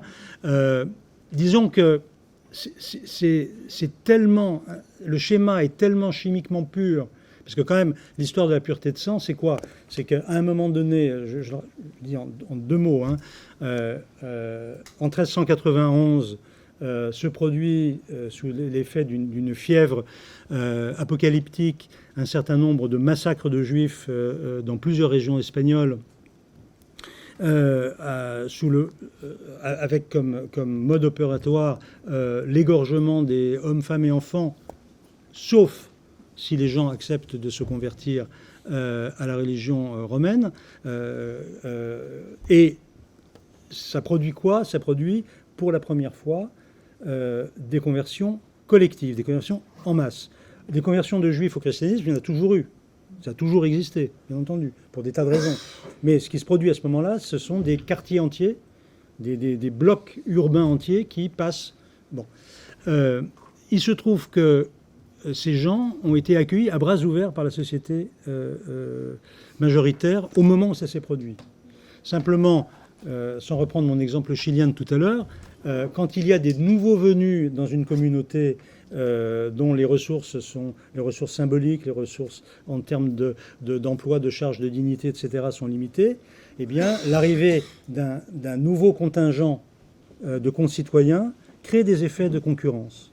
Et au bout de quelques décennies, en l'occurrence 4, au bout de 4 décennies, commence à se développer dans cette société qui avait accueilli à bras ouverts les juifs convertis, qui ne sont donc plus juifs, se déploie un discours sur le fait que, sous l'apparence de leur appartenance à la communion chrétienne, se cache en réalité un double langage de gens qui, dans le secret de leur foyer, continuent de révérer la vieille loi. Bon. L'idée, c'est que l'erreur juive est quelque chose qu'on ne peut pas effacer, parce que les juifs qui, au moment des Écritures, n'ont pas reconnu le caractère messianique de Jésus, avaient tort, parce qu'ils ont été aveuglés, parce qu'ils n'ont pas pu voir à l'époque.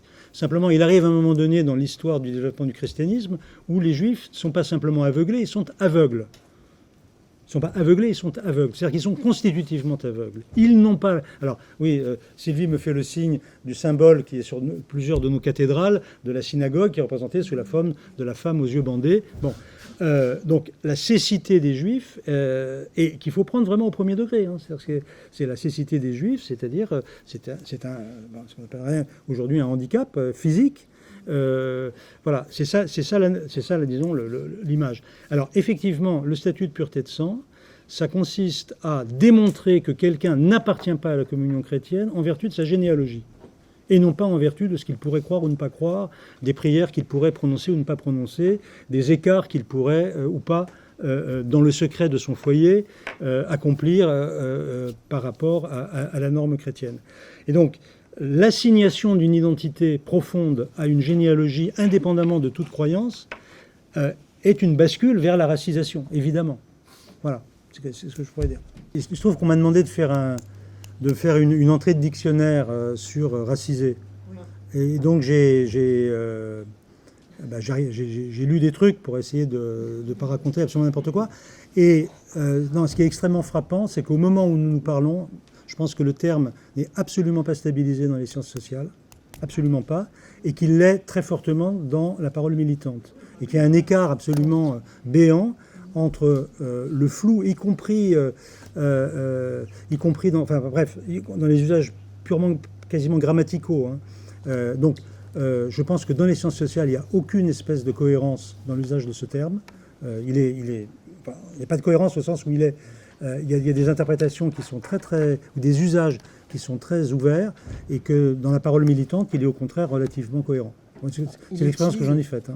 Est-ce qu'il est cohérent? Alors, il y avait une question à gauche, ensuite une question du côté de Milena. Je voudrais savoir, en fait, les parallèles que vous pouvez faire, les uns, les unes et les autres, entre les fonctions qu'occupent les différentes manifestations du racisme dont il est question, justement avec l'antisémitisme. Et notamment, il y a un aspect qui m'intéresse particulièrement, c'est comment le thème du complot et plus largement l'idée d'une vision du monde portée par la structure du discours antisémite peut se retrouver, notamment dans le racisme anti-asiatique, dans l'islamophobie, dans l'anti-tsiganisme, et comment en fait ça peut être... Cette idée d'une explication ultime des phénomènes sociaux, économiques et politiques par une grille de lecture peut se retrouver plus ou moins transposée dans d'autres manifestations du racisme que l'antisémitisme. J'avais une question, bon, vu que c'est une approche comparatiste, au niveau des ressemblances, enfin, des différents racismes dont on parle là dans ces tables rondes. À chaque fois, on peut voir des ressemblances, par exemple, voilà, islamophobie, antisémitisme. Il y a une composante en fait mixte une composante religieuse, ethnique, voilà, purement raciste. Bon, voilà, comme on a dit. Et je voulais savoir si, plutôt au niveau des pratiques, en gros, qu'est-ce que c'était, quelle forme prenaient ces différents racismes. Est-ce que il y avait des similitudes, des ressemblances dans les agressions, les injures, les insultes. On a parlé ce midi des cimetières, donc, voilà, des profanations de cimetières. Donc, est-ce que aussi on peut voir ces ressemblances concrètement dans la matérialité de ces discriminations? Le complotiste est insensible au principe de non-contradiction. C'est-à-dire qu'il peut dire, dans le même temps, il y a de l'entrisme et du séparatisme. Et l'avantage qu'il y a dans le complotisme, c'est que vous n'avez pas véritablement à prouver ce que vous avancez. C'est pratique, je dirais comme statut. Donc il y a cet aspect-là qui touche effectivement les musulmans, cette idée de conquête, de subversion, etc., qui est une force mobilisatrice. Alors pour la matérialité, il y a classiquement les têtes de cochon accrochées sur des mosquées. On a ce phénomène sur certaines mosquées.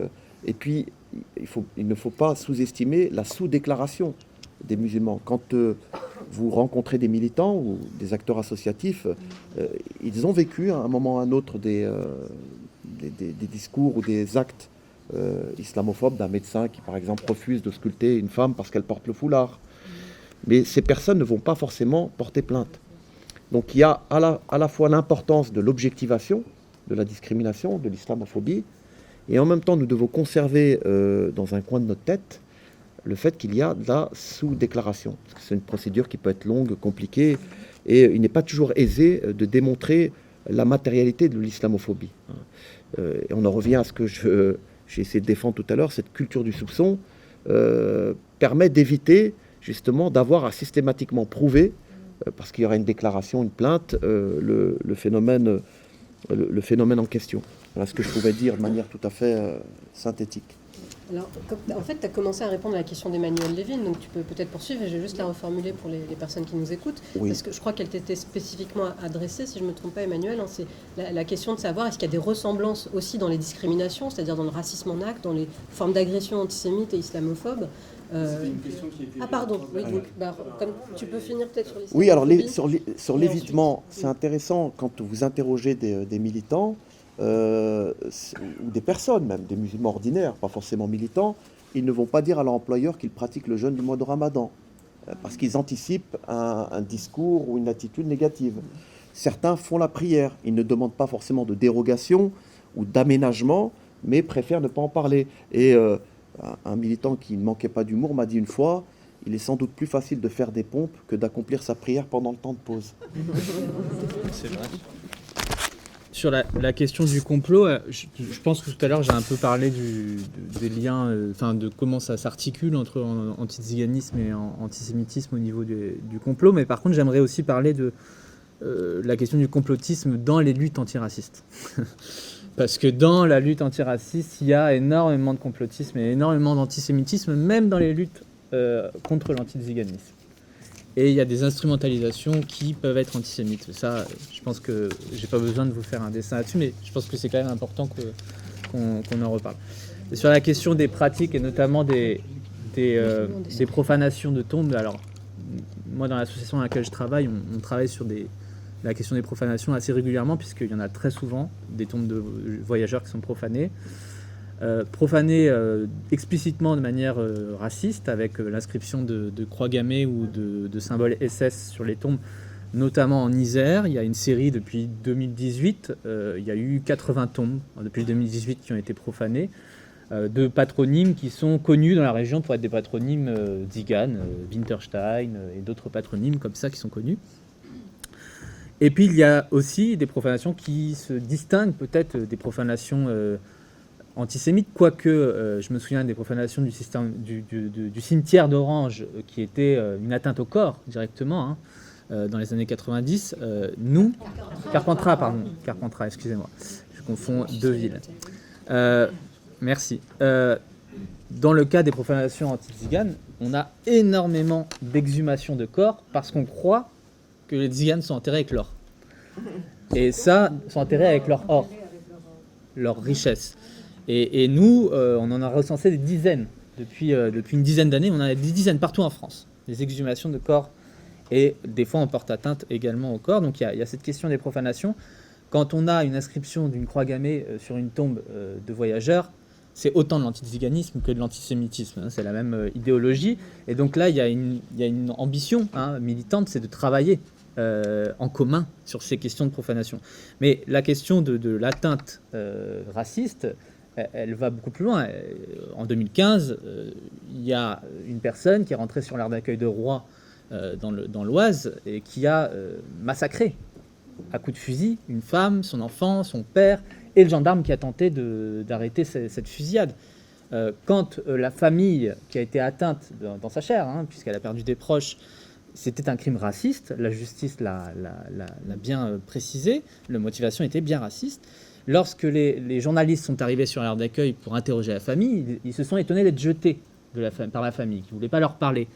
Et cette famille avait un proche qui était en prison et qui avait demandé une permission pour assister à l'enterrement de sa sœur, qui avait été refusée. À ce moment-là, la famille avait bloqué l'autoroute A1, et d'un coup, la dimension raciste du crime avait été complètement oubliée. On avait parlé de l'ensauvagement des gens du voyage, et peut-être même qu'ils étaient armés. Et c'était parti sur un délire je me souviens avec Xavier Bertrand, etc., qui passait à la télé, qui disait « mais ils doivent être armés, et donc ils sont aussi dangereux que dans les banlieues ». Et puis paf, d'un coup, on était parti d'un crime raciste, et d'un coup, on avait des paroles racistes à la télé.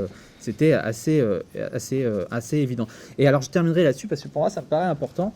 Moi qui travaille sur l'antiziganisme au quotidien et qui accompagne des familles face à l'antiziganisme, j'accompagne des familles qui se retrouvent systématiquement délégitimées de leur présence sur un espace. Et donc, je m'interroge tout le temps sur cette question de l'espace commun. Parce que pour le voyageur, ce que vous appelez espace commun, c'est l'espace qui les rejette. C'est comme ça qu'ils définissent l'espace commun. Et donc, est-ce qu'il n'y a pas un travail à faire sur les questions d'espace commun et de travail sur des espaces qui créent du commun, notamment. Voilà, parce que ça, c'est vraiment une chose importante. Sachez que les voyageurs sont toujours accueillis, quand bien même ma famille, par exemple, vit depuis 4 siècles dans 3 villages autour du Mans. Ils sont plus anciens que les Rillettes, ils sont toujours accueillis. Voilà, on ne les qualifie pas d'habitants, littéralement. On est soit accueillis, on est intrus, on est errant, mais on n'est jamais habitant. Donc il y a cette question-là aussi de comment le fait d'altériser et notamment de porter atteinte au lien à la terre, de délégitimer ce lien à la terre, est un outil du racisme qui est universel en fait. C'est ce qu'on fait avec les musulmans, c'est ce qu'on a fait avec les juifs, c'est ce qu'on fait avec les populations d'origine asiatique, c'est ce qu'on fait avec tout le monde. On porte toujours atteinte à ce lien à la terre. Voilà. Et je trouve que l'antiziganisme permet un point de vue justement sur cette question-là de l'espace et du racisme. C'est pour ça que je m'engouffre là-dedans. On parle de schéma d'accueil et d'habitat des gens du voyage. Déjà, on distingue les gens du voyage. Alors, l'administration française utilise même le terme « gens du voyage sédentaire ». Si ça, c'est pas de la racialisation. Oui, donc la question, c'est de savoir si le mot accueil était officiellement dans les papiers. Je dis ça pour l'enregistrement et les gens sur Zoom. Voilà. Je vous remercie beaucoup pour ce panel. Merci beaucoup. Merci.